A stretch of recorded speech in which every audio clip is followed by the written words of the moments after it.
Good day, good morning everyone. Welcome to my channel. If you're new to the channel is called Being Practical. Basically, I like to think I'm a practical guy.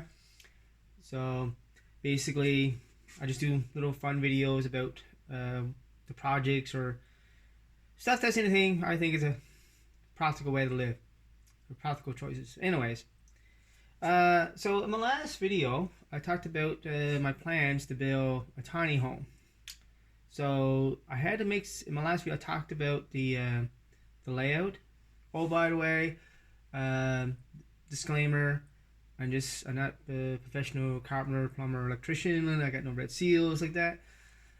Just some guy at home. So always talk to a certified professional about everything. Okay.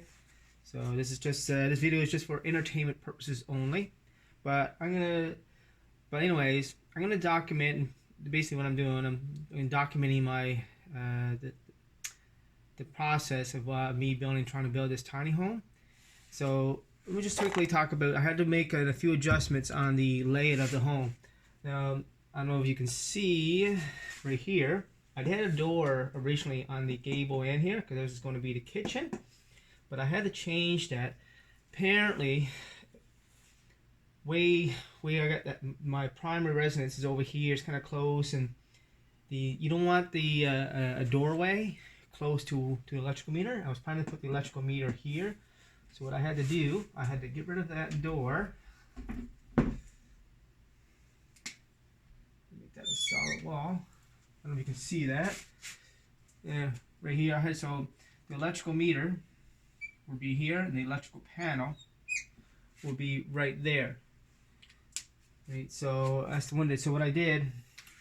So now the door going into the dining room, I'm gonna make that just the main door coming into the house, and instead of putting a window, an egress window into the bedroom, I'm gonna turn that into a patio door. And it actually makes sense because I'm hoping that Mr. Hill, my father-in-law, if he decides to rent the place from me, he being a senior and having some mobility issues, if he had to get out in an emergency in the middle of the night, he doesn't have to try to get through a window. He can just open the door and get out. So I think from a safety point of view, I think this is a much better option. So that's the one big change with the layout. Now, what I had to do, I'm just gonna rub this out here real quick. Okay.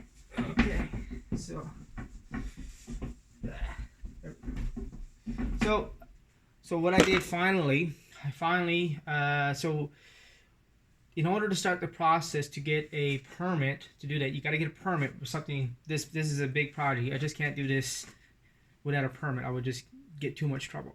So I started the process. So the first thing, last couple weeks I've been down and back and forth to the planning development office downtown in Halifax, talking to the code people, I guess you can say. So where I'm going with this? So the code people told me. So I had to start making a login into their website and making an account, a portal, I guess, account, which I did. So one thing though, when I was putting in the square footage on the first initial, they were asking me, I put it in square feet, but I guess the software recognizes as square meters, because when I entered all the measurements in, they wanted all this different paperwork, right?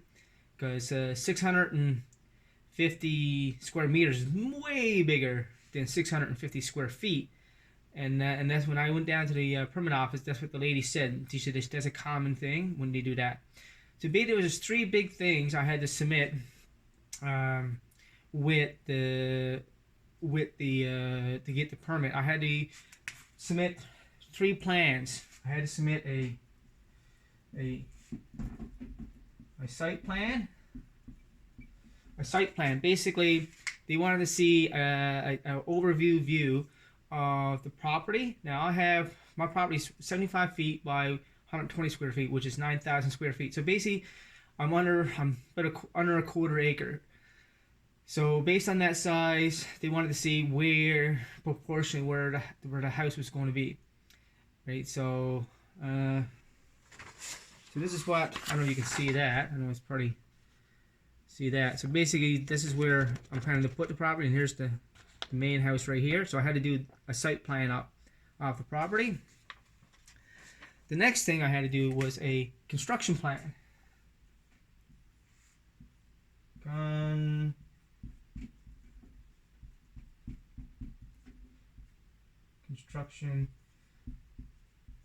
Construction plan. Basically, they wanted to see the basic layout, how the dimensions of the inside walls and everything you wanted to do. So basically, I don't know if you can see that. So there's my construction plan, right? Right. So I don't know, hold on. There we go. So that's going to be the deck. There is the bedroom, right? So there's the bathroom up here. Oh, hold on, maybe you can see the words better. So I had to submit that, right? The construction plan. They wanted to know basically the construction plan. So that's another thing I had to submit. I did up. One of the things I don't like, but they have a bylaw or code in here in my area of Dartmouth. Basically, you can't go any higher than 15 feet. So I was like, oh, I was kind of hoping that I could go higher because I wanted to do maybe do a barn style. I'm planning to still do a barn style. I submitted that, but I can't go as high with a barn style because I wanted to try to get as much storage space. So this is basically, I had to do a simple little plan right there of the overall height. So I allowed 1 foot for the slab, 8 foot for the walls, and then the remaining 6 feet would be the overall height of the roof. So I'm gonna get a what you call is a attic or barn style truss.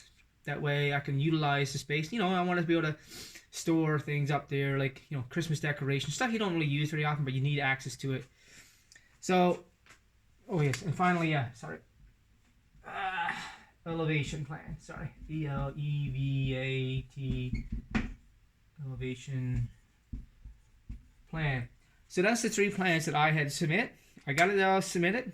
I went down yesterday, Friday afternoon. The lady was wonderful that I dealt with. She took on my age and said, what I'm trying to do is pretty. She said that actually my plan that I did up was pretty good. She said she had people come in with napkins with stuff written on it before, right? So I tried to give them a good layout. So there's one thing I was surprised was the cost that it cost me for this cost for the cost. Now, so for my permit and site activate, I had to get 3 permits. I had to get a building permit, I had to get a lot excavation permit, and a water permit. And the water permit was most expensive. Now, the building permit and the lot excavation permit cost me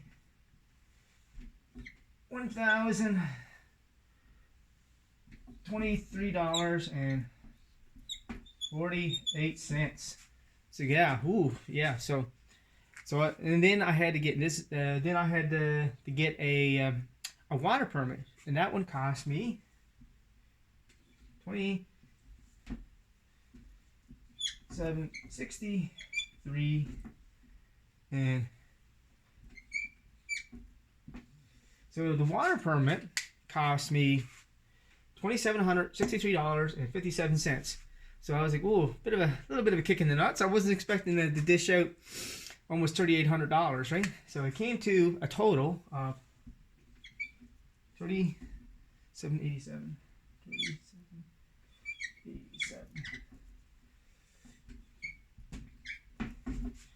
So it came to a total of $3,787.05. I was like, wow, okay, I guess I'm committed now. So now I guess it's just a waiting game. I gotta wait for. They said it would take roughly 10 business days to get approval, if I get approval. So hopefully I do. The lady told me what I'm trying to do is pretty standard, and so that's the So anyways, I'm trying to budget $100,000 or maybe 120 max. I'm gonna try to, like I said, try to do a lot of the work myself, and hopefully I can get this to work. I'm just taking it step by step. I'll document and record videos of the process. I don't know anything I'm saying here be off value. I'll probably try to see if I can put some of the links on, like, where you got to go to if you want to start a permit. There's a link you got to register to put a link there to log in to your if you want to log in, register an account with City to do a permit. So yeah, if you found this video helpful, give me a thumbs up, like, even if you know someone who wanted to subscribe, that'd be great. Yeah, that'd be wonderful. Anyways, I hope everyone enjoyed the video, and have a nice day. Thank you, bye.